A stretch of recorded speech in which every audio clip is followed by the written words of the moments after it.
Pemirsa, hari ke-8 banjir di Kabupaten Karawang, Jawa Barat meluas, bahkan ketinggian banjir hampir 3 meter. Ribuan warga masih mengungsi.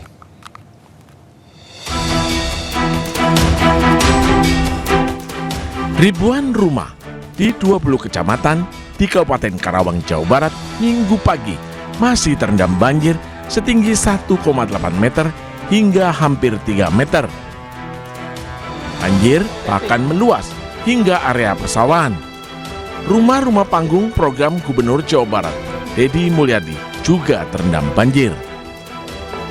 Banjir memutus akses sejumlah jalan. Petugas terpaksa menggunakan perahu karet untuk menjangkau wilayah terisolasi. Ribuan warga terdampak banjir, yang sebagian besar lansia dan anak-anak masih bertahan di pengungsian. Selain kebutuhan pangan dan air bersih, warga membutuhkan bantuan selimut, karpet, obat-obatan. Dari Karawang, Jawa Barat, Rudi Setiawan, iNews melaporkan. Petugas gabungan kembali menemukan 2 jenazah korban longsor di Desa Pasir Lagu, Kecamatan Cisarua, Kabupaten Bandung Barat, Minggu siang. Sementara itu puluhan warga lainnya masih dinyatakan hilang.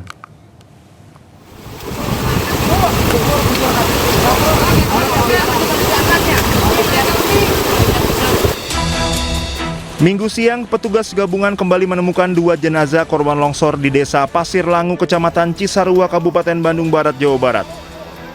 Keduanya langsung dievakuasi ke Puskesmas Pasir Langu untuk dilakukan identifikasi. Berdasarkan data terkini, korban meninggal dunia sebanyak 16 orang dan 80 orang diduga masih tertimbun material longsor.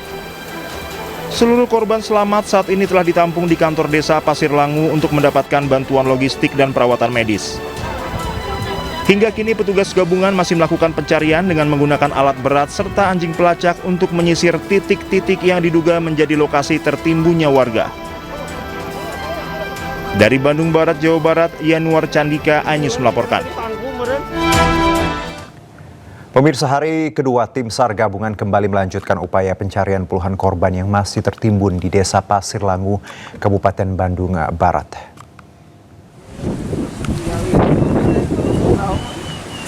Pelaksanaan operasi SAR di hari kedua terhadap bencana tanah longsor dilakukan lebih intensif.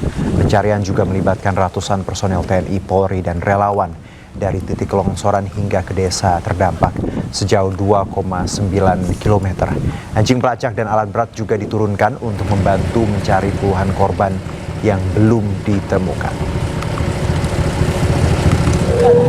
Tidak cuma personil, peralatan alat berat juga sudah dihadirkan, termasuk K9, yaitu anjing pelacak. Begitu juga teman-teman potensi terlatih juga ikut berdatangan di sini. Rencana juga yang saat ini sedang kita rencanakan untuk kita bagi sektor itu lebih dari 400 personil. Dan untuk mengetahui perkembangan terbaru pencarian puluhan korban tanah longsor, sudah ada rekan Naura Syafika di Kecamatan Cisarua, Kabupaten Bandung Barat, Jawa Barat. Selamat sore Naura, hingga sore ini bagaimana update, sudah berapa jenazah yang berhasil dievakuasi? Ya, sore Juno dan juga pemirsa, saat ini kami sedang berada di posko pengungsian utama dari Desa Pasir Langu, Kabupaten Bandung Barat, di mana ini merupakan posko pengungsian dari longsor yang terjadi di Desa Pasir Kuning dan juga Pasir Kuda, di mana tadi kami sudah sempat mengecek secara langsung untuk update terbaru, di mana memang untuk update terbaru ini kami dapatkan dari BNPB yang poskonya atau tendanya ini didirikan di posko pengungsian utama, di mana tadi sempat didapatkan informasi terbaru bahwa memang untuk 17 korban meninggal ini sudah berhasil ditemukan atau untuk kantor jenazahnya, namun memang untuk 7-nya masih belum teridentifikasi dan masih terus dilakukan identifikasi terkait 17 kantong jenazah tersebut. Dan untuk 80-nya ini masih belum ditemukan ataupun masih hilang tertimbun di lokasi. Dan kalau untuk saat ini, sedari tadi sore kami memantau untuk logistik seperti dari kasur, kemudian selimut, dan juga untuk makanan siap saji, ini sudah masuk ke posko pengungsian dan terus berdatangan baik dari instansi terkait ataupun juga dari relawan yang hadir di posko pengungsian ini.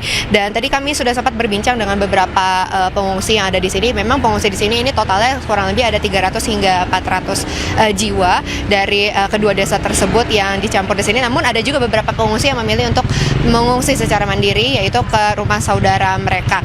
Dan tadi kami sempat berbincang dengan salah satu pengungsi, namun sayang sekali Juno dan juga pemirsa, kami tidak dapat menarik secara langsung pengungsi tersebut untuk berbincang di sini, dikarenakan memang sinyal di sini sedikit agak susah, Juno dan juga pemirsa. Jadi kami pun kalau untuk live dan juga untuk mencari sinyal harus ke depan sini di ruang terbuka dari bagian dari balai desa tempat posko pengungsian ini. Dan memang tadi ada beberapa pengungsi yang menyatakan bahwa mereka masih membutuhkan beberapa keperluan lainnya seperti daleman, kemudian juga untuk pampers yang dibutuhkan oleh para bayi dan juga balita yang ada di sini.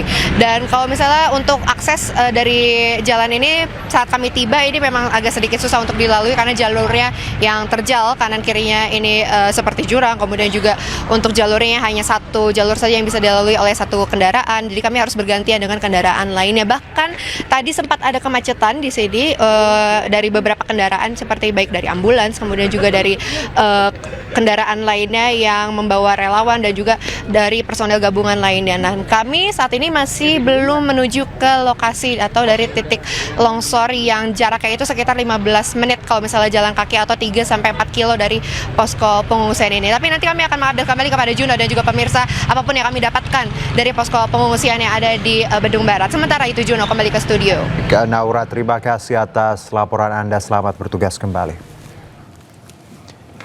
Menteri Dalam Negeri sekaligus Kepala Satgas Percepatan Rehabilitasi dan Rekonstruksi Pasca Bencana 3 Provinsi di Pulau Sumatera, Tito Karnavian melakukan kunjungan kerja ke Tapanuli Tengah.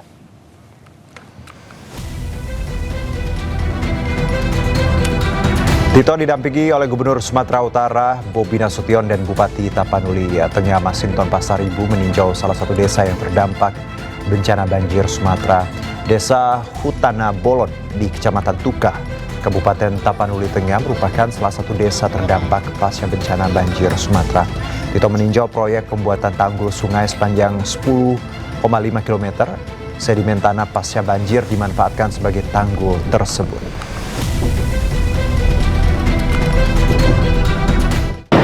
Kemarin terdampak banjir dan mengakibatkan alir yang sangat deras sekali, berikut kayu-kayu gelondongan, lumpur yang menutupi banyak sisi sini. Dan alhamdulillah ini strukturnya bisa bertahan dan itu juga bisa membantu masyarakat yang ada di bawah. Kalau seandainya dijebol, maka gelondongan kayu akan sangat menerjang ke daerah bawah yang di Tapanuli Tengah, Sibolga dan lain-lain. Ini kuat struktur kita, meskipun nanti perlu untuk diuji apakah ada gangguan sejak adanya bencana tersebut. Pamjaya melakukan sosialisasi pemasangan sambungan baru air minum perpipaan kepada warga di Jakarta Selatan. Ditargetkan ke depannya pemasangan pipa rampung 90% di Jakarta pada tahun 2026.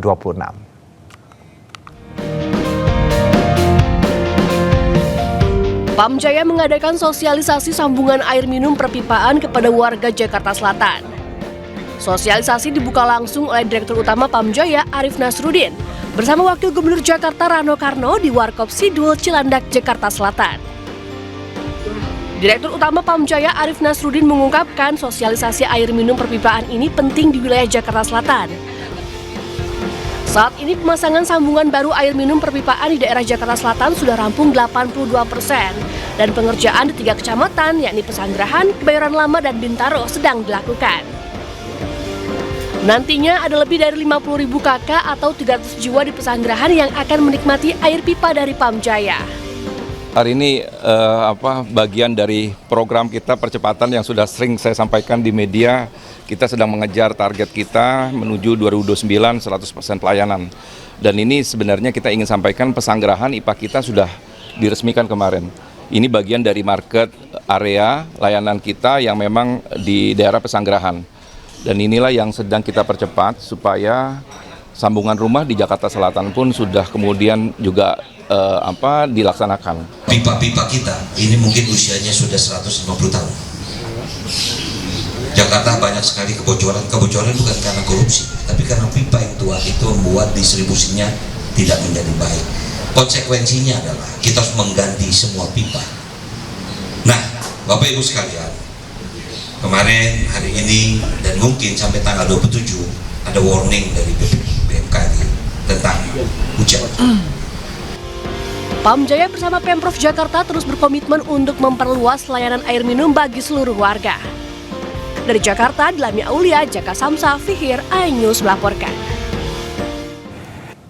Kedatangan jenazah korban pesawat ATR 42500 asal Klaten, Jawa Tengah diwarnai isak tangis istri dan keluarga almarhum. Sebelum dibawa ke rumah duka, jenazah terlebih dulu disolatkan di masjid desa setempat.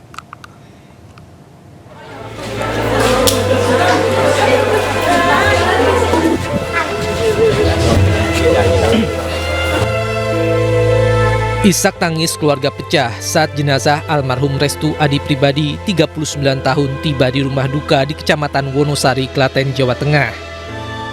Almarhum merupakan salah satu kru teknisi korban pesawat ATR 42500 yang jatuh di Pangkep, Sulawesi Selatan. Korban selama ini tinggal di Jakarta di sekitar Bandara Halim Perdana Kusuma bersama istri dan anaknya. Korban sempat berpamitan kepada istri untuk terbang ke Makassar menggantikan temannya yang sedang libur. Namun dalam perjalanan, pesawat yang ditumpangi korban terjatuh. Oleh keluarga, almarhum dikenal baik dan mudah bergaul. Almarhum meninggalkan satu istri dan seorang anak yang masih berusia 5 tahun. Berangkat kerja ke luar kota memang ada kontak, mau bilang aku mau ke sana, Didik, doain bapak sehat, selamat gitu. Terus ada kontak terus. Memang kontak terakhir kemarin hari Sabtu pagi itu bilang mau ke Makassar, berangkat jam 8.30 gitu. Dari Halim ke Semarang, Semarang ke Jogja terus mau ke Makassar. Rencananya jenazah korban akan dimakamkan di TPU Desa Sidoharjo, Kecamatan Polan Harjo, Klaten, bersebelahan dengan makam ibunya. Dari Klaten, Jawa Tengah, Saiful Effendi, iNews melaporkan. Sementara itu diduga kelelahan, Menteri Kelautan dan Perikanan Sakti Wahyu Trenggono pingsan saat memimpin upacara penghormatan 3 jenazah korban pesawat ATR 42500 yang jatuh di Kabupaten Maros, Sulawesi Selatan. Jakarta, 25 Januari 2026.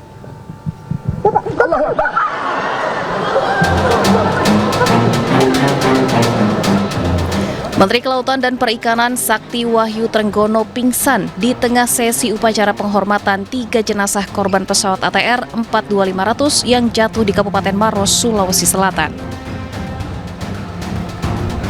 Menteri KKP Sakti langsung diselamatkan para protokol dan petugas yang bersiaga di dalam ruangan upacara. Sakti Wahyu Trenggono direncanakan memimpin upacara penghormatan terakhir kepada 3 korban pesawat ATR 42500. Namun karena masalah kesehatan tersebut, upacara dilanjutkan dengan dipimpin oleh Wakil Menteri KKP Didit Herdiawan.